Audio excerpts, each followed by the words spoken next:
Hello, everyone. Welcome back to another episode on the Process podcast. In the studio with me today is Mr. Karan Sanjeev and Mr. Anthony Haynes. Hello, chaps. Hello, how are you? I'm all right. Bit tired, not gonna lie. Pretty damn sore post 24.3 still, not gonna lie. But other than that, in good spirits. Glad the Open is done. How about you boys? Yeah, in good spirits. It was a nice introduction to the season, I feel. Yeah, I mean, I guess we'll talk about all this sort of stuff later, but it was a nice introduction to get the ball rolling for the season. You know, if you're looking to go a bit deeper into the season, it's a long old one. So, it's been a nice, smooth introduction, I think. Okay, Aaron, about you, my friend?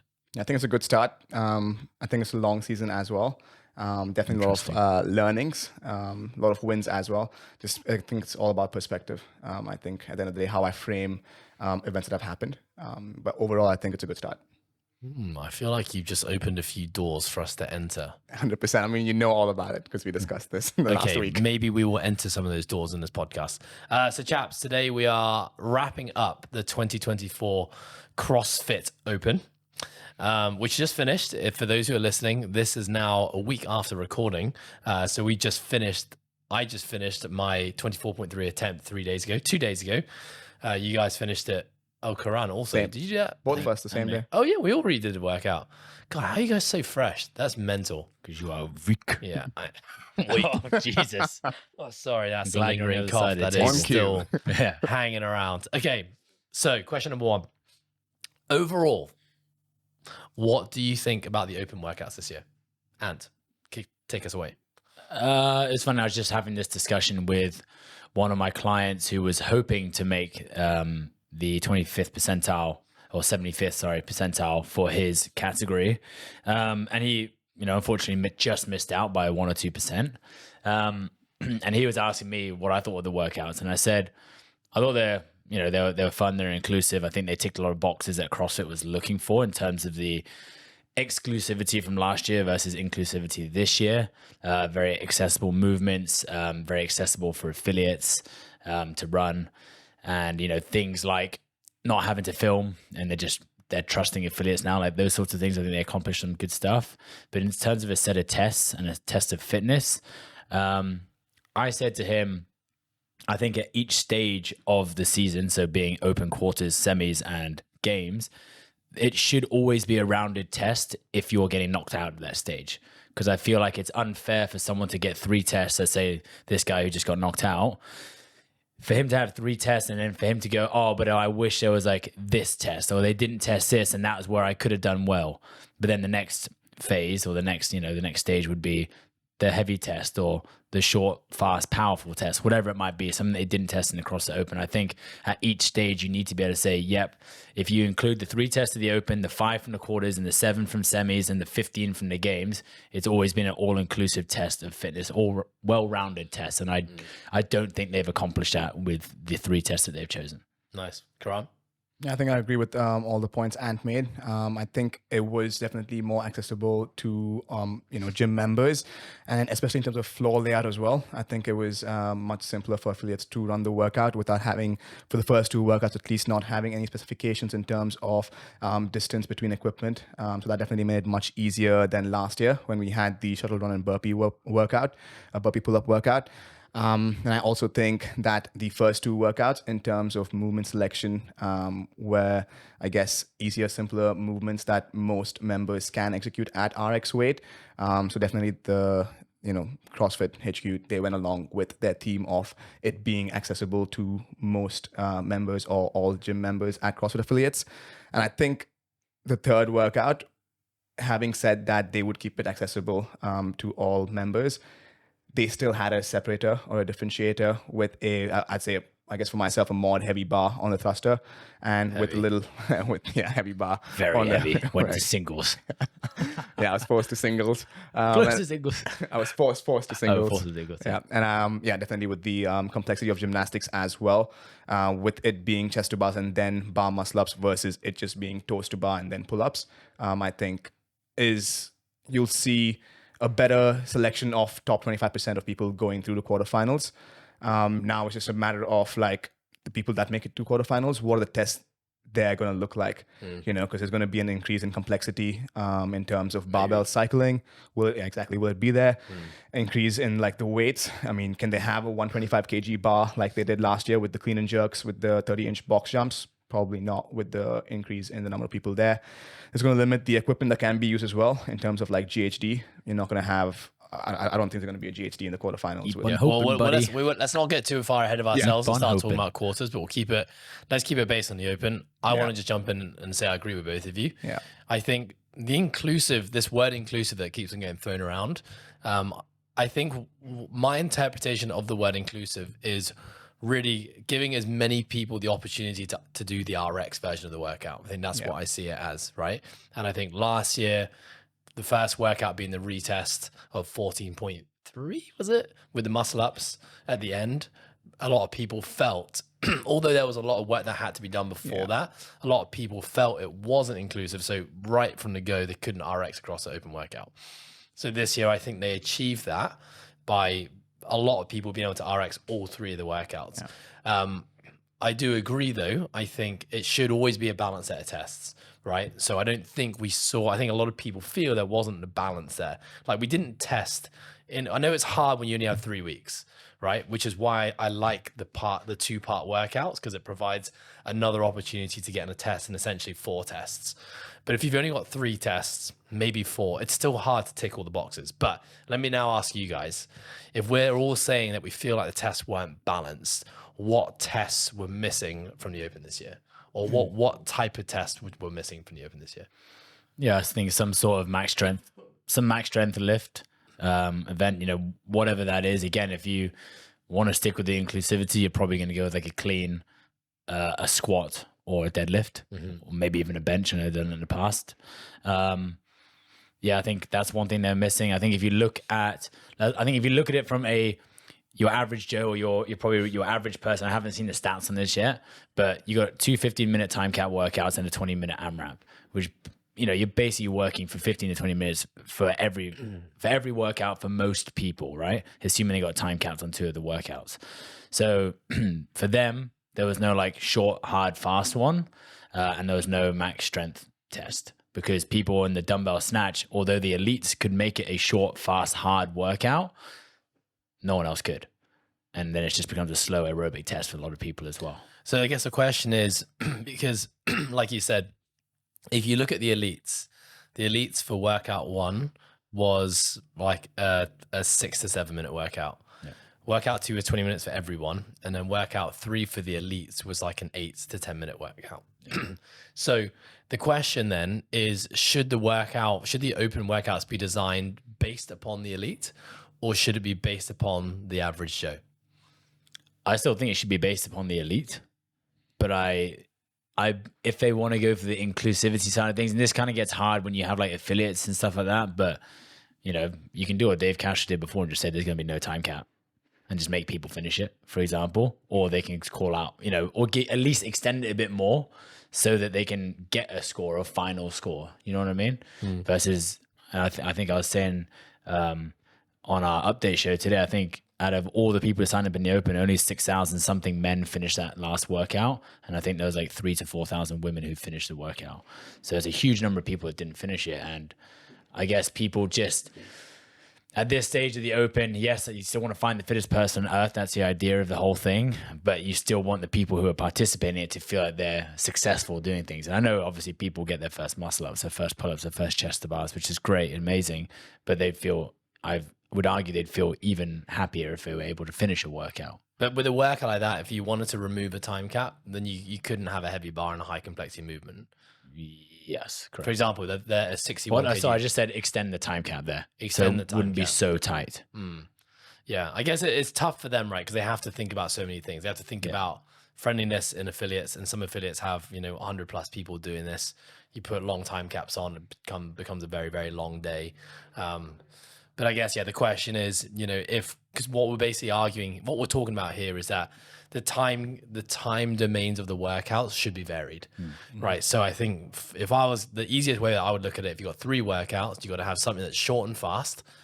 Then you got to have something that's moderate duration, which in open terms is generally like the 8 to 12 minute mark. And then you got to have something that's like a 16 minute plus workout, 16-20, right? If you hit those 3 boxes, then you'd say, okay, from a time domain standpoint, we're hitting all the energy systems, which I feel they probably didn't really do this year. Then the next thing I would say is, okay, movement selection, right? So I think we saw probably the least amount of variations with equipment this year. We didn't see boxes this year. Obviously, the rings weren't included. Didn't see wall balls. Didn't have the kettlebell again, although we thought we might see it. Didn't see shuttle runs. Didn't have anything inverted, so no wall walks, no handstand push-ups. So there's a lot of movements that we've traditionally seen in the CrossFit Open that weren't there.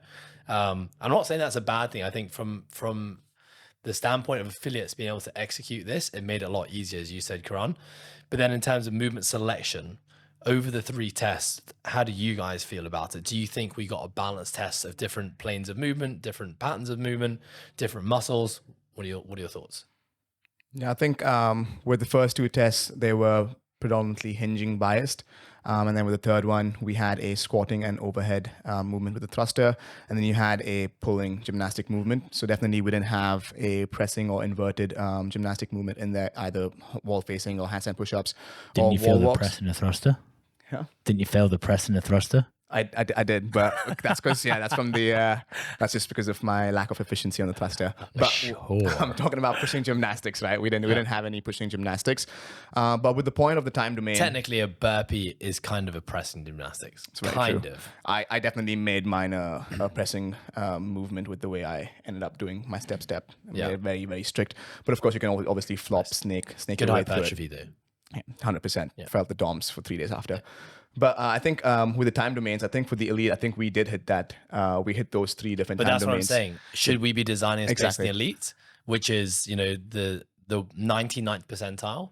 That's who we're talking about here. You've then got 99% more people that don't. The time domains didn't apply to that. Yeah, for sure. And who I it's a tough one because part of the purpose of the Open is to qualify people to the next round, which means they have to be a good set of tests that the people who move to the next round deserve to be there. I think with 25%, doesn't matter what test you throw out, the top 1%, top 10% is always going to get there. There's probably next 15% that's kind of like they need tests to go in their favor. But then, are we disregarding 99%? You know what I mean? Like, who should we be thinking about more? And that's tough because at 99%, there is a huge variance in ability levels. So it's a tough one to do. Whereas when you base it off the elite, you can pretty accurately know when people are going to be finishing. But sorry to cut you off, but continue. Yeah, I think that pretty much sums it up, right? With in terms of like the movement selection, we definitely had a more hinging bias for the first 2 workouts. Did not have pushing gymnastics, so I think in terms of movement selection, it could have changed within the 3 workouts. But I guess the whole theme was for it to be inclusive and accessible to members and affiliates. So I think yes, the whole like hinging bias for the first workout, I feel like it rubbed a lot of people the wrong way. I do think the hinging stimulus was very different though. Like the 24.2, which was all broken up, meant it was like much more of a circuit style. You never really got bottlenecked unless it was a skill bottleneck on the double unders. Yeah. Whereas 24.1 was just like an all-out assault. There was not really a whole amount of pacing in there. But then there was pulling in every workout, right? You got pulling on the snatch, you got pulling on the row, pulling on the deadlift, and then you got a lot of pulling in the last workout, which, to be honest, it's probably why I had a higher placing this year, because I tend to enjoy pulling movements more than pressing. But when you go to 2023, that was much more a pressing bias Open. We had strict handstand push-ups, wall walks. We had wall walks. We had a thruster. Exactly. So I think this is the nature of the Open, is that I kind of like that last year might have been a bit more pressing bias, and this year has balanced out to be a bit more pulling bias. So if you're taking, rather than looking at just in the year, like zooming out a little bit and looking at Open to Open to Open, because honestly, you're never going to get 3 balanced. I'm not necessarily supporting this, but you're never going to get 3 perfectly balanced. Perfectly balanced set of tests in 3 tests, even in 4 tests. Agreed. So if every year was a pressing biased Open, then I can see why that might, pull into question the program a little bit more. But I do think that from year to year, they are being a bit more inclusive, and you're not necessarily getting repeat movements. And also, in fact, we didn't get repeat tests this workout, year, meant that we got even more things thrown in there. Thoughts, Ant? No, I agree. Again, I think that the way that the Open works is that it does draw people back in to do it again. And, you know, when you do have people who, I know what is this, our 11th Open, 11th Open, 3rd Open, then yeah, you can then balance it out over like your lifespan of CrossFit, I guess. So it just totally depends on where you sit in the whole thing, and you know what your goal is with the Open. Is it just to enjoy it, have fun, put yourself out there? Is it to qualify for the quarters? Is it to start your season for the games? So yeah, at the end of the day, I would still like to see a slightly more balanced set of tests than what we did see. I think strength. I think some form of strength test should have been tested. Yeah, I think that would be good. And also, in the way that you could have done it, you know, by having it as a part B, which is like not affected by fatigue as much, like that. Some of the best moments in the CrossFit Open are when people are going for a max lift. You know, like the energy is awesome. People hit huge PRs. You know, we know that we do things that we would never normally do in our training when we're doing something like the Open. And I think having something like a max lift in there is just the energy that would be created and generated in affiliates around the world. It's just awesome. So it's something that I would like to see. And then I think that would have just capped off a really nice set of tests. Okay, so to conclude this question, which is what do we think about the Open test? You can give me a yay or a nay. 3, 2, 1. Yay. Yay. Yeah, I liked it. Yeah, I like them was not an option, Karan. Standing out. Useless. Okay, so we have 3 yays. We like the test this year. Okay. Next question. Did you do anything differently this Open? So preparation, strategy, execution, mindset, etc. Karan, I'm going to start with you. What did you do differently this year? Firstly, let's talk about your results. This is your 3rd CrossFit Open. Are we improving or are we regressing? So I think this plays well from the last question, right? So with last year, worldwide ranking was 41,000. This year, worldwide ranking was 21,000. Hey. So it's a 20K increase. Ladies. But in 2022, worldwide ranking was 31,000. So I actually went from 31 to 41 to now 21, right? So that just goes to show the tests. Would I be 21 if I had the 2023 tests? Probably not, because I have gotten fitter, I have gotten stronger, but a 1RM thruster would still be a relatively bad workout on the leaderboard for me compared to these 3 workouts. So if the test stayed the same every year, would you be going up and up? I think I would be going up and up, but not by such a big margin, from 41K to 21K. And do you like that? You know, do you like the fact that the test can be in your favor and therefore you can have a really good year, and the test might not be in your favor and have not such a good year on the leaderboard? Or would you prefer to see the test standardized every year? No, I like the variance. I think it's good to have a broader perspective and understand that your ranking is based on the variance of the tests. If you just look at it with a one-sided vision of like, oh, this is my ranking this year, I've improved by 20K places, then that you're just being, delusional that you've improved that much. It's because the tests were slightly more in my favor than last year. But that's how the majority of us think, right? Because it's hard. You know, we use something like the leaderboard so much to determine whether we've been successful or not. I mean, so you've done it. Yeah. Like, you set a goal before the Open to finish in the top 10%. Yeah. But that before knowing what the tests were. And then when you fell short of your goal, you're upset because you feel that your fitness isn't where it should be. But had the test been better, you could have been top 10%. So yeah, so definitely the goals I set, being by now that they are definitely greedy. Right? I set goals that are slightly out of my reach. Greedy. 100%. Like I set my goals that are slightly out of my reach. 100%. I'm slightly optimistic, slightly delusional, for sure. It's like the saying, right? You aim for the stars, you miss, you end up on the moon. So having, I think, aggressive goals. Back on Earth. This is like a roast. But I think it's good because it's going to push me to achieve more just by having more aggressive goals. But with that said, right, I just thought with my last year of training, with the consistency and the volume and the frequency of training, that I would make top 10%. But it's about putting things into perspective. I went from top 21% in 2022, top 25% I fell down in 2023 to top 14%. That just shows progression still. And next year, I want to set the goal of like, irrespective of what the tests are, and one and done workouts, I want to make top 10%. Right. So, yeah. Yeah. I guess okay. So going back to the question, what did you do differently this Open? This Open or the Yep, year so leading to that- the Open? Even, I guess, everything up until this point. So from the season finishing last year, is there anything you did differently? Yeah, I think we discussed this. Main things that jump out. We discussed this on one of the podcasts, Yeah. right? On I think the Growth Mindset podcast. I think definitely did a lot more Saturday testers. I think I did almost every Saturday tester since last year's quarterfinals. It's impressive. Yeah, either I did that or I was doing qualifiers. Yeah, definitely got bullied by Ant to do them. Thank you for that. Qualifiers or competitions on the days that I didn't do the testers. Then just the frequency and volume of training increased. Like my AM PM double session days was more frequent than the previous year. And once again, like adaptation to the volume and stimulus was a lot more. I think the previous year, me just jumping in and training with Ant AM and PM, we spoke about that, where I wasn't really getting the intended stimulus because I was overreaching. And then there's definitely been more, I wouldn't say like my lifestyle is 100%, but it's definitely better than it was a year ago. Yeah. So Nice. I think these were the main things leading up to it. And I think during the Open, I would say I did both workouts. I mean, I did all 3 workouts 2 times each on a Friday and a Monday predominantly. And okay, yeah, sorry, continue. I'm going to ask you a bit more about that, but continue.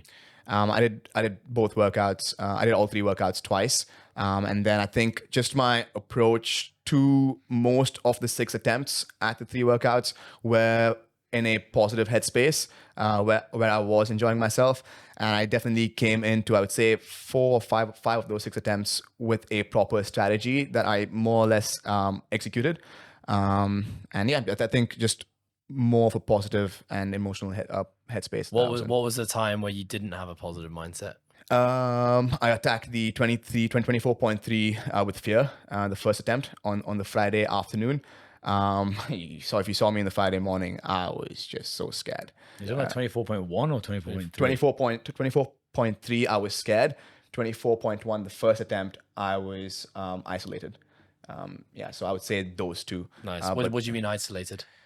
Yeah, so I basically had my AirPods in the office with Iz and Ant right there. I didn't want to hear any banter. I didn't want any external noises. I just wanted to be in my little bubble. Yeah, so. And what's wrong with that? Ant pointed out that it was away from the norm. Like where we come in here, we do Saturday testers, we do this every week, day in, day out, and I don't do that. But when it comes to an open workout, why am I doing that?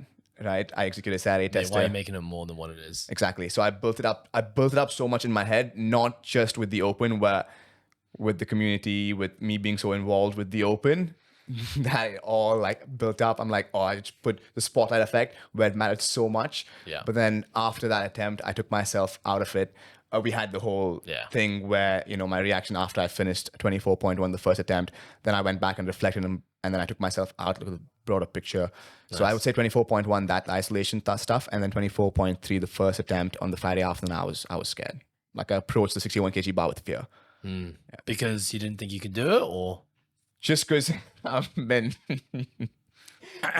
Undeniable, leaving no stones unturned over here. Every time I've had thrusters on the program, I haven't. You most likely, especially in the last month, I haven't done thruster workouts. Me too. And that just showed in my inefficiency. There's so many things that I can change to get better at thrusters without having to improve my strength. So yeah. Nice. Okay. And what did you do anything differently this year? No, I didn't do anything different, honestly, to the last probably 3 to 4 years. I think there's just a lot less pressure on it this year. I think... Is that because of the top 25%? Yeah, so I think, yes, it is. But from kind of October, probably before, I guess the end of the CrossFit Games, all the way through to January, like my training wasn't great. I was training hard and I was doing what I could, but my body was a bit broken. I was a bit tired. I put myself into 2 competitions in the off season, which I wouldn't normally do. One went really well, but I was like also carrying injuries in that, and those injuries were then worsened when I went to the next competition. I took a bit of time off at Christmas, which I've never done before. So taking time off from like hard training, but also even just CrossFit, I was just basically just doing some bodybuilding and some strength maintenance work. But I was even still carrying injuries on that holiday as well. So really, I guess my training kind of ramped back up just after New Year, really. So like mid-January is when I kind of got back into it. So I accept that I'm not probably where I'm at in most years at this point, but that's also totally fine because, as I said before, I felt like it was a nice slow introduction to the season for me with the 25%. I think most people who are at my level or higher can, coast through the CrossFit Open, which is not what you want to do because, especially when I'm in the position I'm in, I still want to set an example for my community. I still want to set an example for the process, the guys online who look at it. And I also want to hold myself to a high standard at the same time. So I'm not putting my effort in. I am slightly reserved. Maybe like I'm moving at like 95% versus 100%. But that's okay. I feel like that's good enough for me at the moment. And, after this, we were currently in a bit of a deload week. So after this week, I'll ramp back up again. And, the season's really in full swing at that point. So are you feeling healthy now? I do feel healthy now, yeah. Like 100% healthy? Yeah. Nice. Love it. Okay, well, what did I do differently this year? Nothing. You were still just as bad in the Open. And you were still just as injured throughout the 3 weeks. I would say this is probably my worst in terms of how my body has felt. And you're on meds to get yourself through. Yeah, it's not good. And a lot more deloading. And a lot of deloading. I feel like I've been on a perpetual deload, which is what I normally feel like, but this is actually what a constant deload feels like. Do you reckon you just need to train a bit harder throughout the year, maybe be better? Well, if you think about it, I had stem cells done 8 months ago, which basically meant I had 5 months of basically like rebuilding a knee. Yeah. So in that period, I didn't do there was no running, there was no high intensity conditioning. It was like rebuilding a knee that you've just had an operation and you're not even supposed to like seek adaptation in other parts of your body as well, right? No, you got to keep inflammation as low as possible. Yeah. So then that basically took me all the way up until essentially the January window, when then I'll start getting back to like squatting heavier and starting to get back to Olympic lifting. And then when January rolled around, we had just a lot of like end of last year and the start of this year, a lot of just work trips, which I was quite like involved in. And I think all that travel, and just did the talkings and the camps and the competitions. I just got back here and I was like ruined. I remember you got sick in Cebu. I was really sick at the end, and then I thought I'd gotten away with it. And then as soon as the athlete camp finished here, I got sick. Then I also had my throwing up sickness as well. Yeah, and I literally never get sick. And yeah, I got 2 pretty bad illnesses in one. Yeah, so basically, whenever I see you get sick and I'm with you, I'm like, oh no. Like if he got through this in a week, that means I'm taking 3. And I just pray that it doesn't get to me. I'm thankful it didn't hit me when I had any of those big events, but as soon as it all finished and I kind of like relaxed for a couple of days, my body just got smacked with it. And then my knee flared up, I think, at the same time as all of that. This is my good knee, by the way, not my stem cell knee. The knee that has never let me down in the past has suddenly decided to start hurting quite a lot. So then that was 5 weeks before the Open. Then I couldn't squat, couldn't do Olympic lifting. So then I was really like, in my head, I'm like, this has been the worst preparation I could have ever done for the CrossFit Open. And I knew getting stem cells last year, that wasn't going to be the best year, but I was still going to do it. I was just hoping I'd be healthier than I was now. So then I was genuinely touch and go thinking whether I should even do the Open this year. And a big part of me was like, I really want to do it. I want to just keep on consecutively getting as many Opens in as I can. I want to be a part of the community. And I haven't done a competition in so long. Like I really want to do it. So I basically got to 1 week out and my knee wasn't really getting better. And so for the first time in like 6-7 years, I took anti-inflammatories, which is like been something I've really tried not to use and I haven't used at all. And holy shit, anti-inflammatories are so damn good. I forgot how damn good they are. Got me through DFC. That shit should be illegal. And it got me through the Asia CrossFit Championships. Yeah. And actually seeing you pop a pill before TFC, which one of the workouts, or when we were prepping, it reminded me that they even existed, because I just removed anti-inflams from my brain altogether. Yeah. Because I've got really traumatic memories with them, right? When I was taking them all the time, then I completely like retore my ACL, didn't even know. Then because of that, I might just never want to do that again. And seeing you take one, I was like, shit, people still use anti-inflammatories now. And I kind of like planted the seed in my head.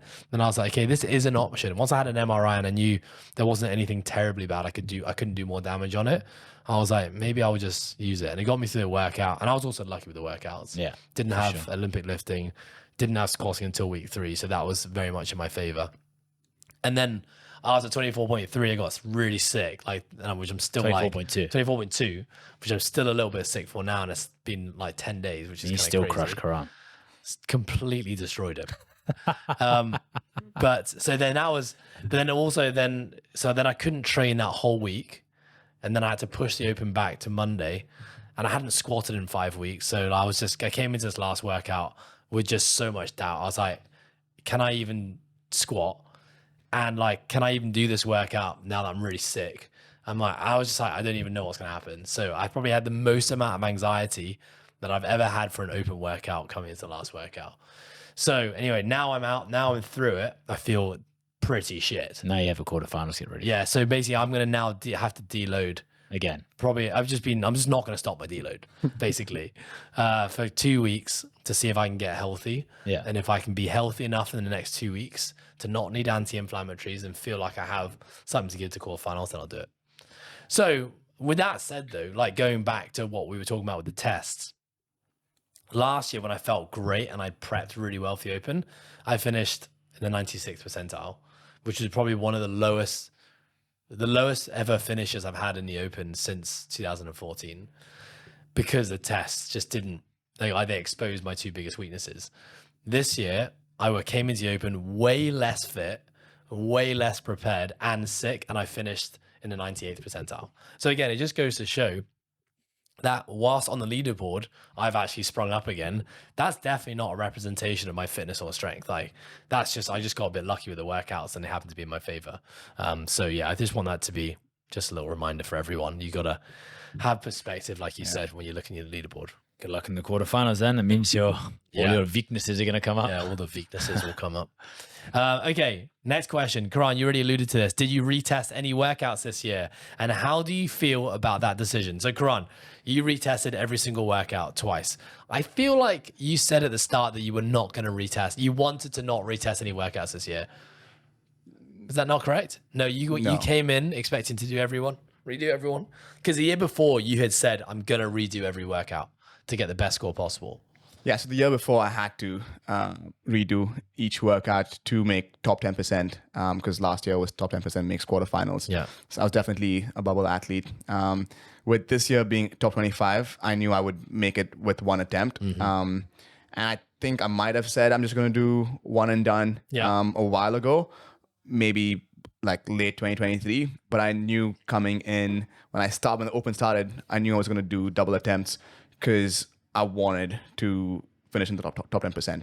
That's been a goal for like 3 years now running. Yeah. So coming in, I knew I was going to do twice each week. And I did. What's the question? Do I regret it? So are you happy with that decision? How do you feel about those decisions? I think emotionally I'm happy about it because I know I gave it everything. There are no what ifs, no regrets. I gave it my best shot, best attempt. Definitely with a couple of workouts. So I did three workouts. Let's talk about each redo. 24.1.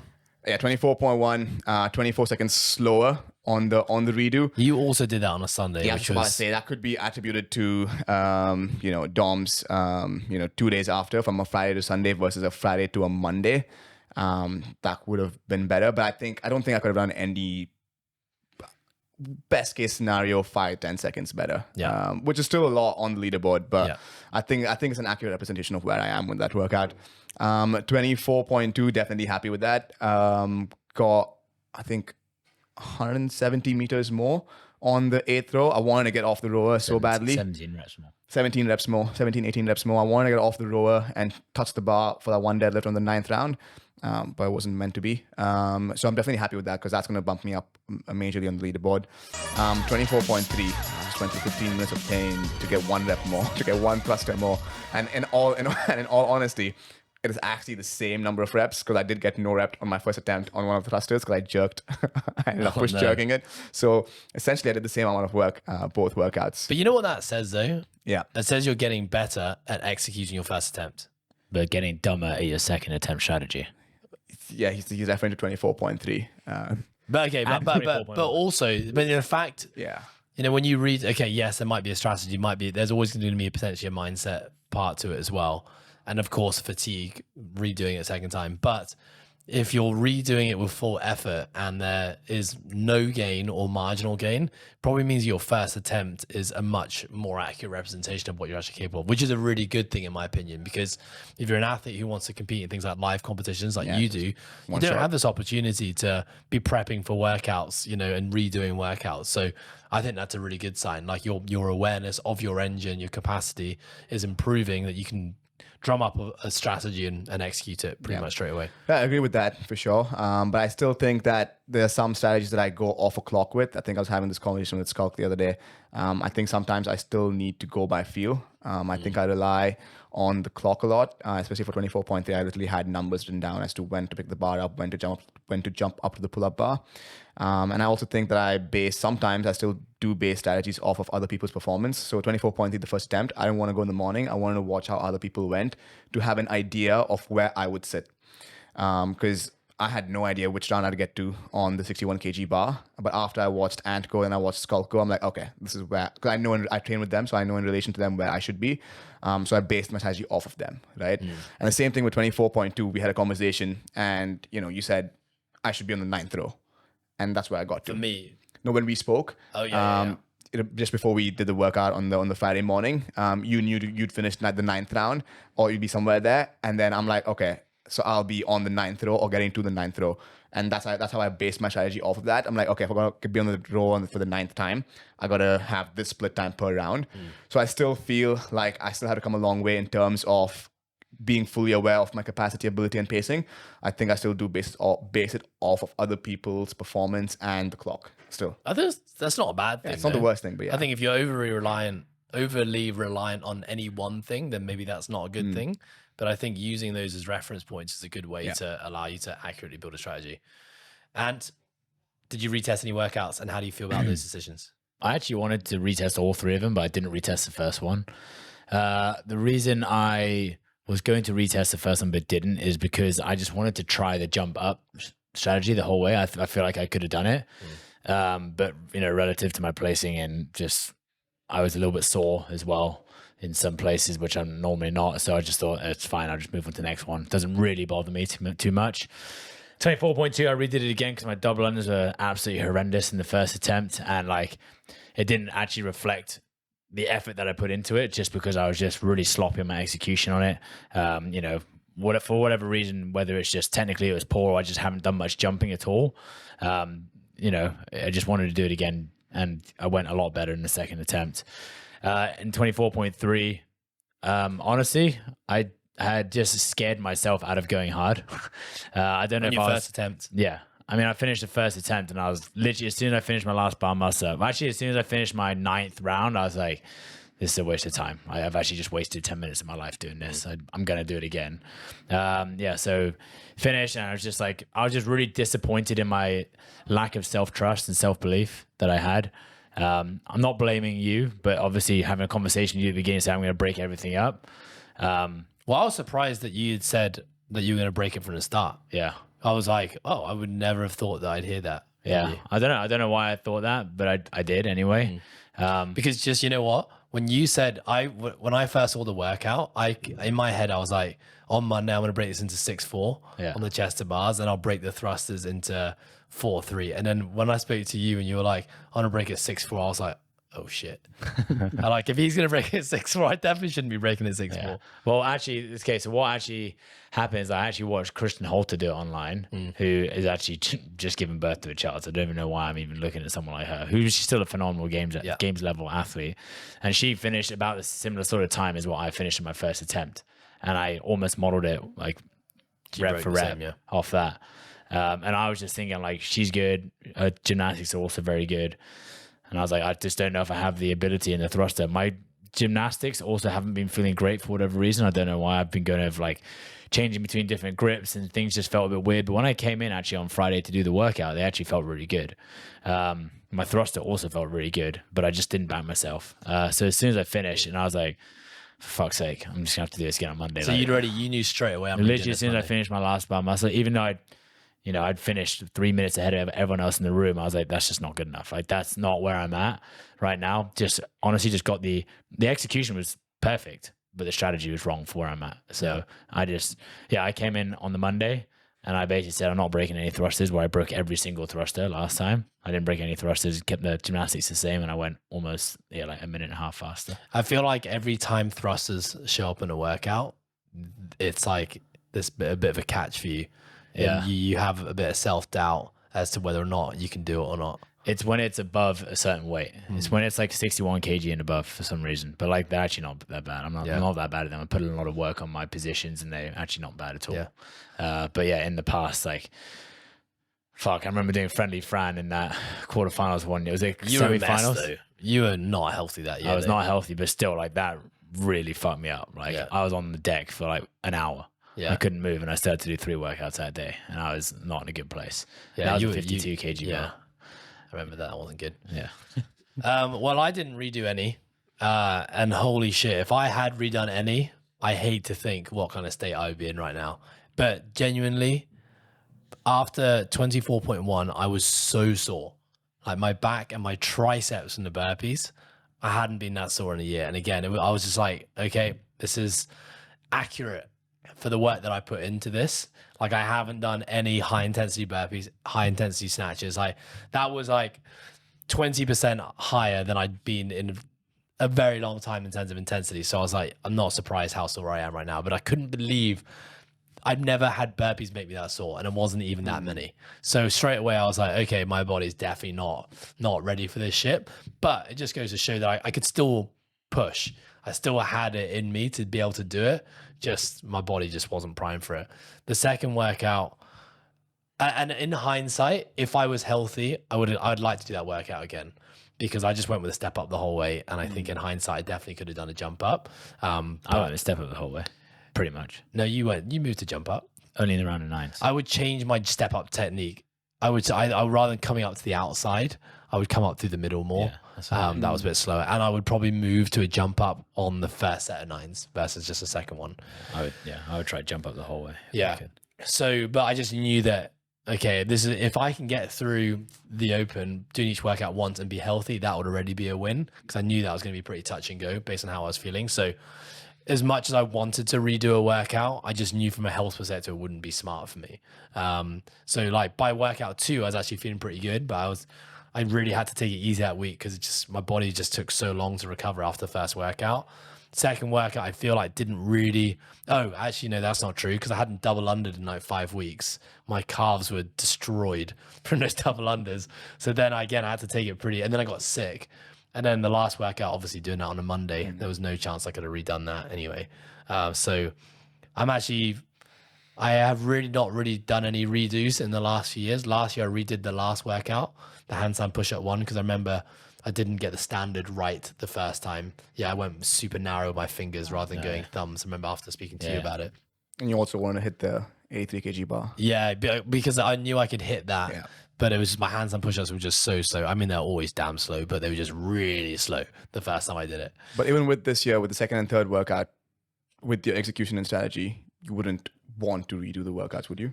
Would you change anything for the second and third one? No, I wouldn't even. Yeah. I mean, I know I could do it better. Okay. I think the last one I probably couldn't do better given my like state of health. Yeah. But if I was healthy, I think I could do it again. So there was no urge for me to want to redo, even if I was healthy, the last 2. Yeah. And for me as well, like I really am, so both of you, like I can understand for Ant, you have this thing where you need to prove it to yourself as well, because this is a great practice round, I guess, to be able to add intensity to these workouts so that you can crush it in the quarterfinals, so you can progress to semis.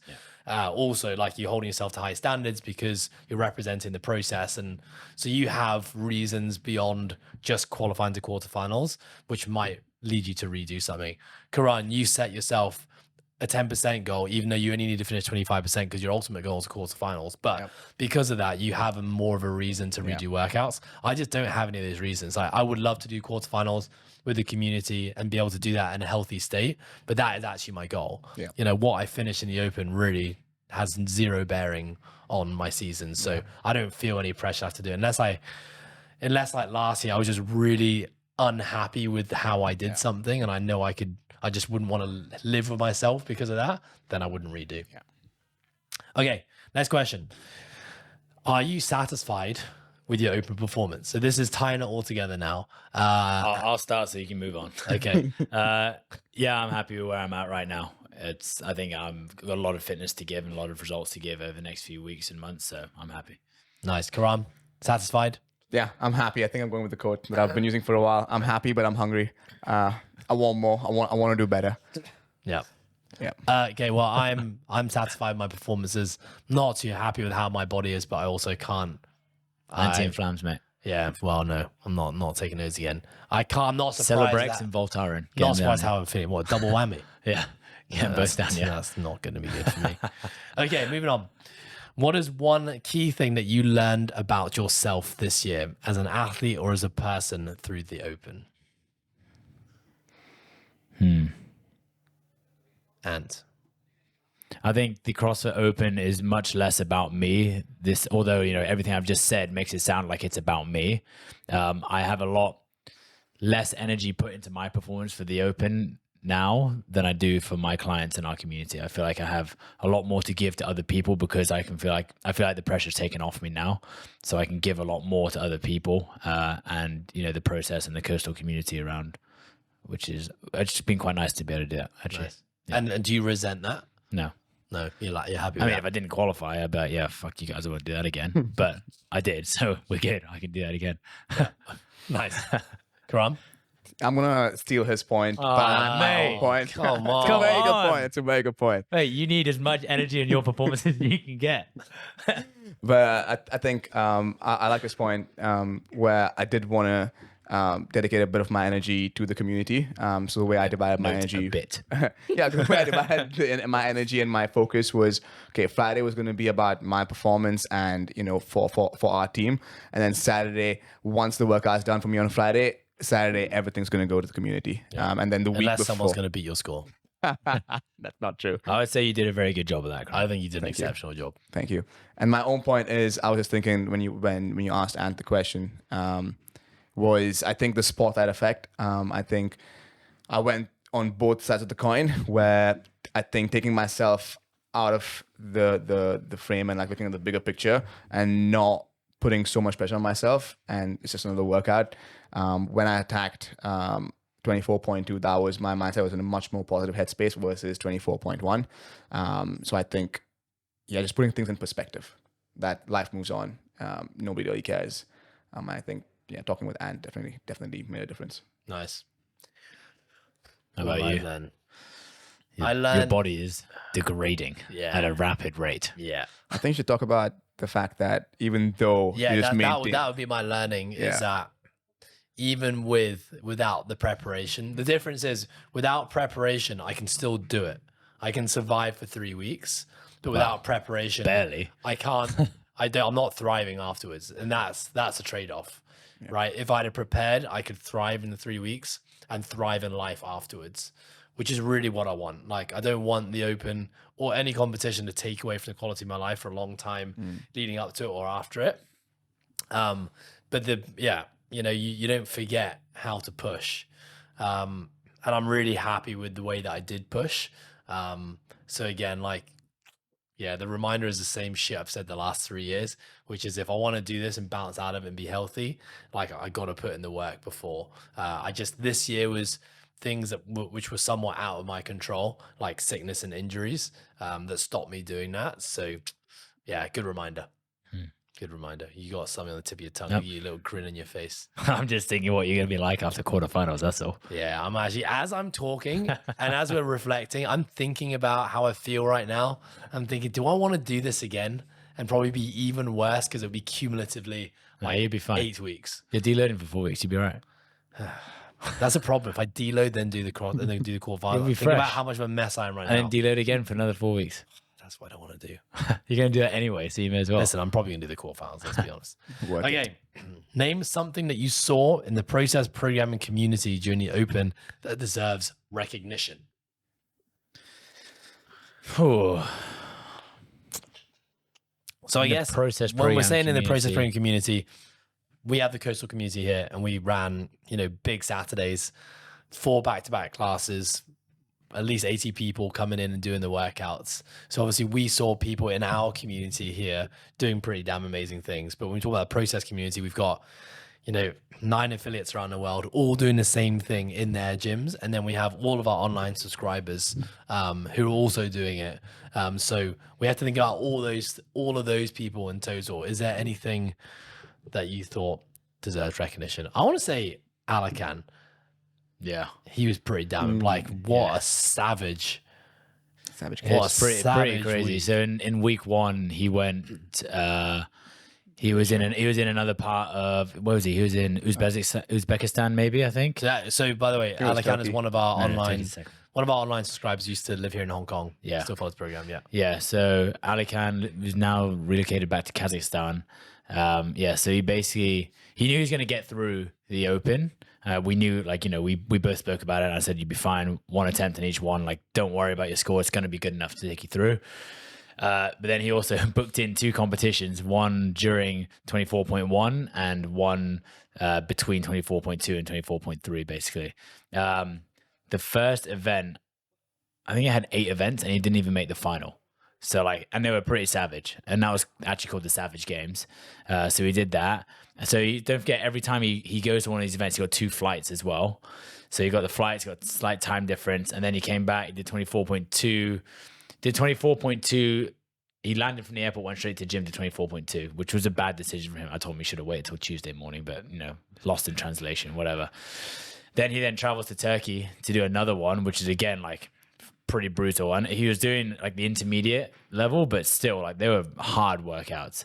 And he wanted to really go hard at those events, and the Open was the second priority. So we went through all the events and I gave him a strategy to do his absolute best. He wasn't just going there to have fun. He actually wanted to really push hard for it. And he ended up doing really well in that event as well. Came back and then had to go straight into the next workout, 24.3. He checked in on him today. Is he alive? Yeah, he's alive. that's good. He's back on the elite program straight away.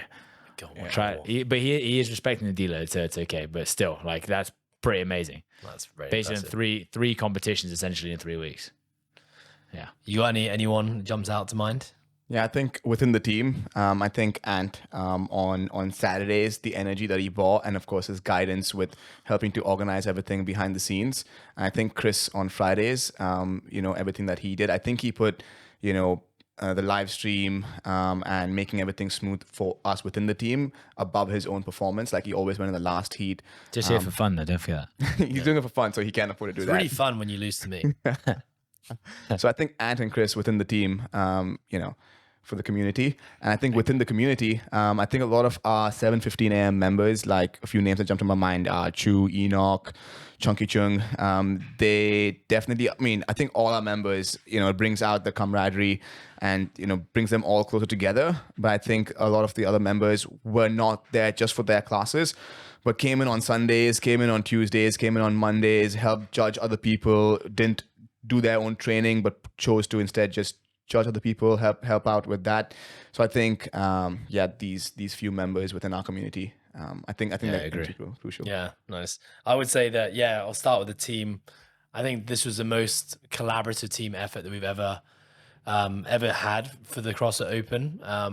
Normally it's myself and Ant that basically shoulder a lot of the work of the Open, but now having someone like yourself and having Chris and the team, having a media team with Alex and Mark as well, who are full-time in-house, it made it just a lot more seamless this year and a lot less stressful, and I think for me a lot more enjoyable. and to really lean on the team members to all do their own little parts just meant that I think we were able to bring a lot more value to our online community as well as the community here. So that's that. I think in terms of the people here at Coastal, yeah, just like echoing what you said, just a lot of just we have a spirit of the week every single week, which we basically award to the individual who showcases, just exceptional support, love, and an effort as well in their own performances. And we had just a lot of different nominees every single week, and different winners every week. So that was really cool. And what I really like about the Open this year, the inclusivity meant there was a lot of buy-in. Like, I feel like people really got behind the Open this year. People really wanted to do redos. The energy was awesome. People were supporting each other the whole way through. And I think from a community perspective, it's probably the best Open we've had. In terms of the wider process community, I mean, the process throwdown, we have the Open throwdown every year, and we had by far the biggest signups to any online competition we've had. And it was pretty damn cool, like looking through my Masters division and seeing how many athletes, men, had signed up to that comp. Just shows, I guess it shows just how much bigger our community is growing every single year. And, just so cool to see people seeing out the whole CrossFit Open. I'm also really proud of like our coaches, our head coaches and business owners of our affiliates who all did the CrossFit Open. Some of them, don't, I guess kind of like me, don't prioritize training these days as much or competition, but they still signed up. They were still great examples to their communities. They still shared on social media the struggles, the wins, the bad things, the good things. And I really appreciated that because I think that sets a really good example to their communities as well. Nice. Cool. Okay, moving on. We have 22 days. It made you feel nervous, did it? It's just a low level tickle all the time. See, anxiety of reading the quarterfinals coming up. Yeah, I saw the word quarterfinals. We have 22 days until the individual quarterfinals. What are the main things that you're doing to be prepared? Thrusters and pistols. He's talking to me. What? Thrusters and pistols. He's been avoiding those like the plague. Okay, Karan, what are you gonna do? What are you gonna do to make sure you're prepared for the quarterfinals between now and then? I mean, before that, I have the team quarterfinals. So that's 2 weeks before. Which is more important to you, team quarters or individual quarters? I'm gonna put an equal effort into both. I'm not gonna prioritize one more than the other, but I think there's more on the line for team quarterfinals, with a shot probably at making semis. I'm definitely going to give, with that being first, from April 4th to 8th, I'm going to give it 100%.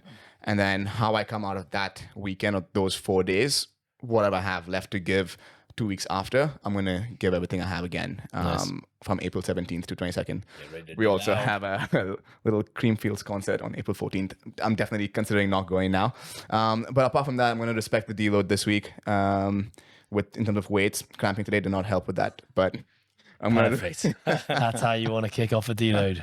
I'm going to respect the deload. And then, like Ant said, I'm going to, I've already moved on. Like, definitely Monday, I was stressing with my percentage where I was in the percentile, but I drew a line and I'm already looking forward to 2025 Open and I'm already looking forward to the season ahead. So, try to set an intention for each session. And definitely don't miss out on the last pieces of every training session, and literally wrote down a long list of pieces that I missed out in 1 week.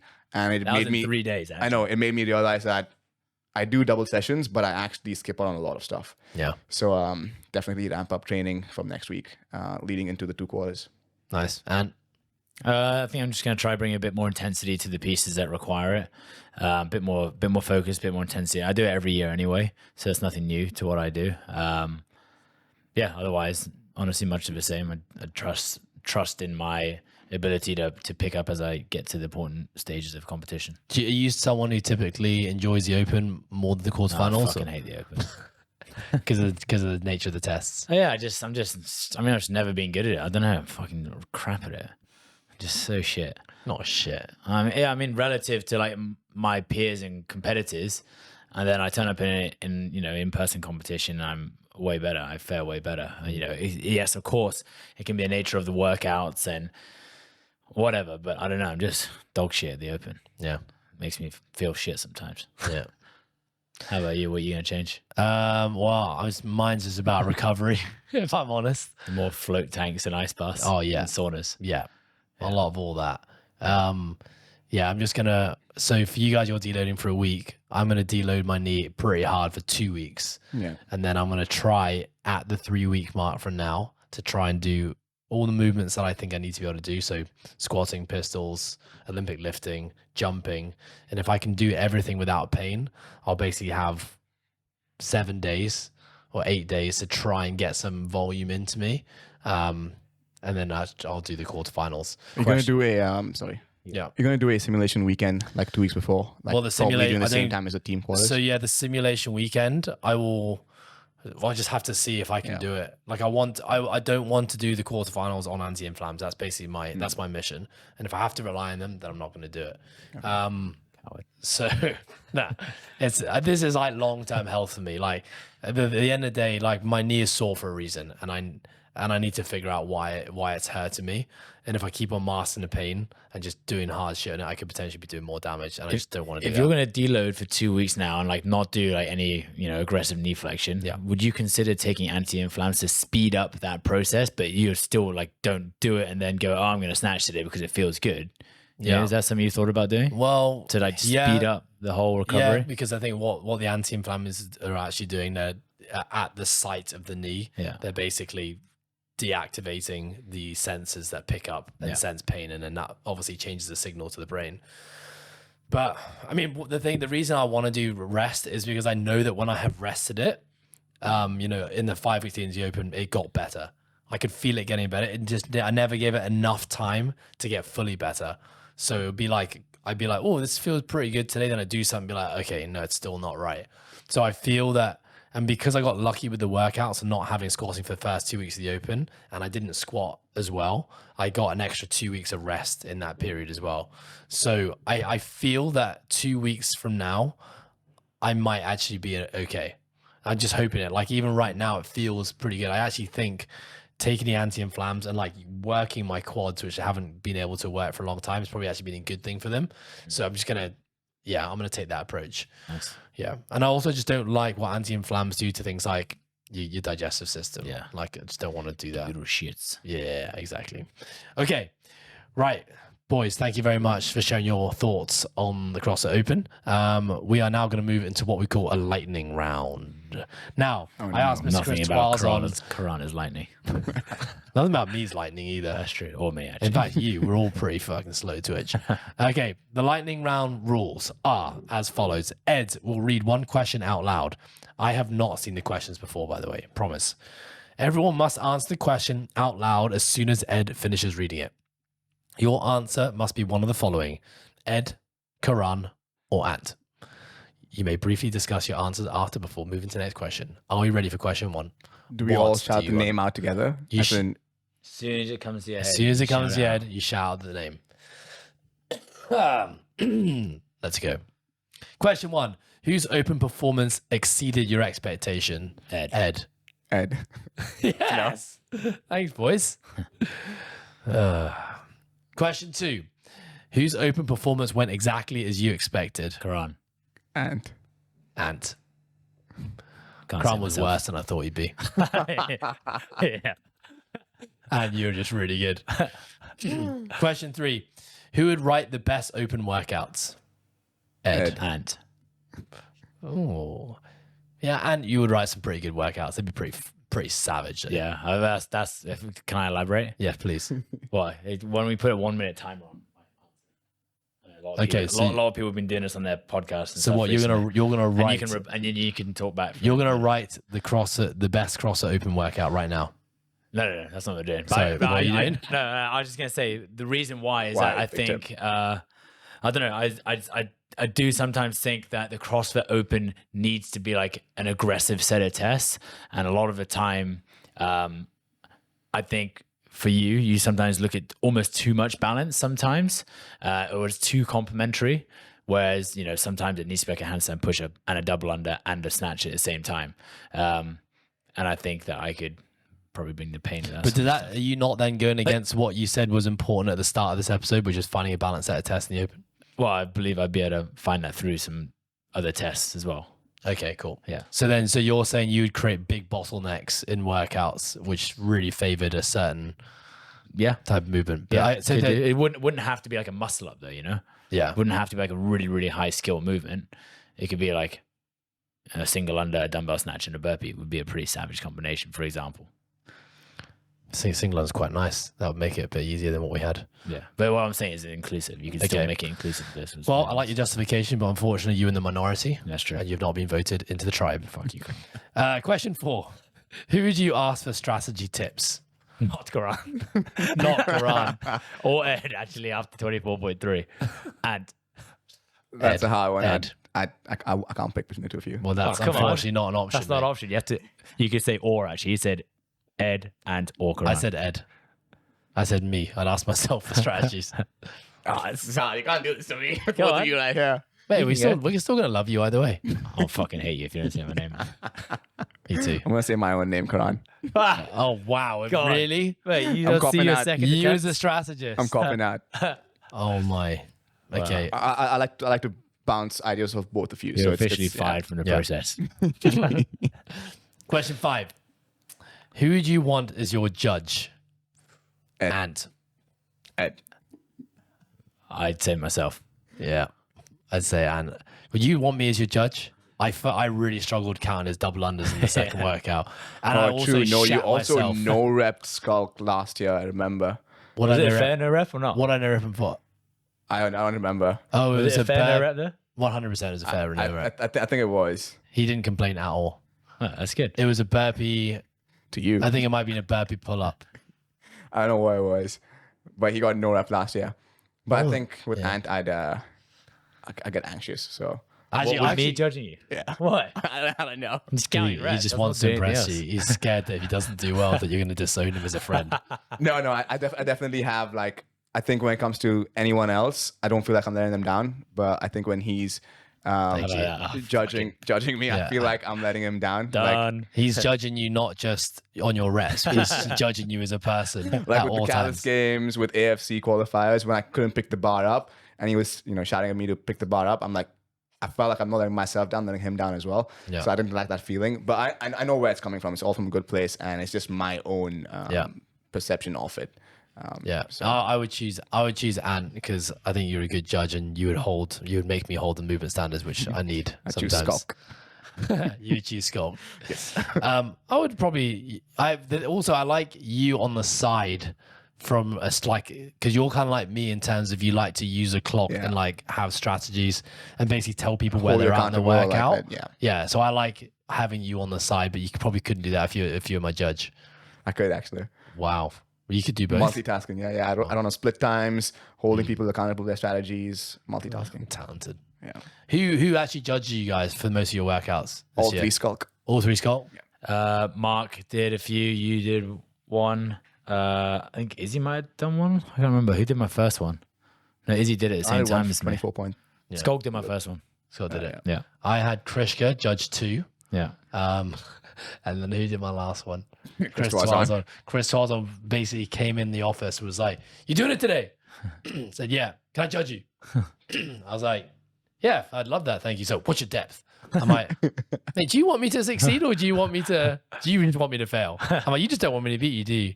He's like, "No, sorry." And then he felt really bad and And he gave you every rep. gave he me should every have rep. given you. Thank you, Chris.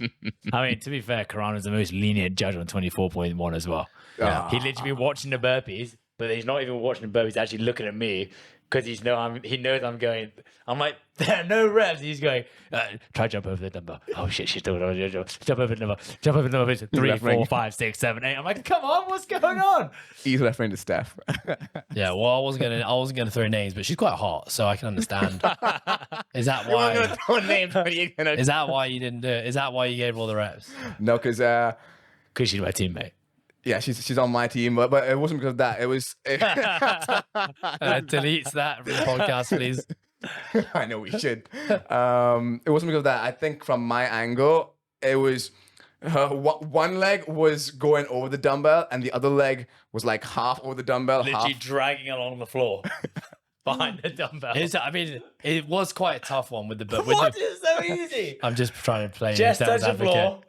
jump over the dumbbell. It doesn't even have to be a 2-footer jump. Just go over the dumbbell. And literally no one was. Every time I looked at Karan, I was like, come on, man. You know what I was laughing at? So you know when we did the live stream and you were judging Ant for the thrusters, and so Karan's head was like popping out. You were popping out at the wrong time. That's exactly what I said. I was like, I said, what are so- you looking at? yeah. You were looking behind my back of my head. As Ant would lock out overhead, your head would bow to the side as if looking at his squat No, deck. I was looking up. Yeah, no. So when my head was popping out, Do you I agree? was looking, Yeah, I said the first thing I said to her. I said, the first "Why is thing your I head thought. tilting to the right when you should be looking in front of me to the left?" Yeah, when most people when they squat, their head will dip to the side to you look can't at see, look at parallel. No, 'cause and the- as they come up, but you were doing the opposite. Can I explain myself? No, we're just gonna keep on talking over you. No, please explain yourself. So when I was coming out of the behind the pillar, I was looking up because the plates would block if I could see if his elbows were locking out and he hit full extension. So I had to come from the side because the plates were blocking my view because I wasn't standing, parallel to him. I was standing at an angle. So I had to come out to see if his elbows were locking out. And then when he went to his squat depth, I could come back here. If I was standing parallel to him, then what you said makes sense. But I was standing diagonal to him. Nah, you still did it wrong. Nah, we're just gonna say you're wrong. Thank you for trying to justify. Ali Reese actually replied to the story that I reposted. He said, "Would you actually no rep him?" Yeah. And then I replied saying back that I'd give him a warning first and then I'd no rep him. Or can I just say, in the future, just don't give me a warning, just no rep me. Yeah, 100%. Yeah. So on the double under workout, so I was when Anne asked me to judge him, I was like, oh fuck. Like I don't really like judging him because I feel pressure, but it also a double under, like I hate counting double unders. And then but You the literally thing, never even said anything. the thing is Anymore. when he does workouts, he always counts his own reps. So I always know, okay, if I mess something up, I'm gonna trust that he's got it right. And I think out of like 9 rounds of double unders, because you were tripping quite a bit. Yeah. So you trip and I'd be like 15. And then you get to the end, I'd be like 40, I'd be like 45, 46, 47, 48. And you just stop. I'd be like, yep, move on. And in my head, I'm like, it's got 2 more. But I'm like, yeah, move on. And another time I was like 41, 42, 43. Yep, I'm back to the road. Let's go. I'm like, oh god, I really hope he's counting these right. Every time he's like, yeah, sorry, I fucked that round up. Yeah, sorry, I fucked that round up. And at the end, I was just like, man, I'm just gonna tell you, I trust you on your reps.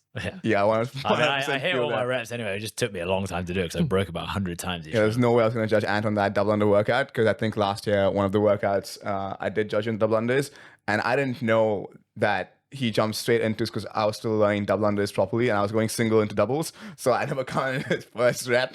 And then he kept looking at me. And I'm like, okay, now 50. And then once he lost his count and I just trusted that he'd know his count and he looked at me and I had no idea where he was. And I was like shitting myself. Yeah. But he didn't. I'm also pretty sure Mark miscounted my reps as well on the double unders. Did he Judas Gave you or me did a he few more, yeah. Gave you a few more? Yeah. Yeah. Yeah, Mark's not a very good judge. I had Chris. What? Why not? I'm not going to spill the beans on the podcast, but I thought Mark was a very good judge apart from the double unders. no. Mark's too nice. He's a nice He guy. was very stoic when he did it, so I thought he was taking his job very seriously. I had Krishka for the first 2, and obviously I've never That's like had an Ali Krishka. Reese move, picking up I pregnant women didn't. who's not. She would. I Krishka don't get really a joke. wanted to judge me because she said that I was the least scary person to judge. So I was like, all right, yeah, I'll let you judge me because she was too scared to judge you. Yeah, she And told I me. think- She said straight up, "I don't want to judge you." Yeah. So she was like, "Can I judge you?" I was like, "Really? Well, yeah, sure. I'd like you to judge me." And then on the burpees over the dumbbell, she wouldn't count the rep until I had like come up. So I'd basically do a burpee, jump over, which should be 1. Yeah. And then she would stay silent, and I'd do the next burpee, and she'd be like 1. And then in my head, I'm like, "What? What's she doing?" So I remember just shouting, I'd be like, "Krishka, I'm on 5." She's okay, sorry. And then the second workout, she forgot to turn my rower on the first round. And I was like, "Krishka, 1 job." Lucky it was a nice chill workout, so I wasn't too fired up. But I always know when you shout in the middle of the workout, that's when I shit myself. In that second workout, it's just, I don't know, he was like in the 4th round, and all he was like, "What are you doing?" And I was like, "Oh shit, what have I done?" I actually moved the And towel. then I was that way, like, no? "What?" You know, move the towel. I'm like, oh. And I'm like, picked it up. I'm like, when do I move it? It's because you threw it there at the beginning of the workout to bring it closer to me. And every time I was stepping over the row, my foot was hitting the towel to put my foot in. So I was like, move the towel. Still shout myself. All right, chaps. Well, this has been great. Thank you very much for joining me on the podcast, sharing your thoughts on the CrossFit Open. We shall do it again when the quarterfinals rolls around. We shall. Forward to it.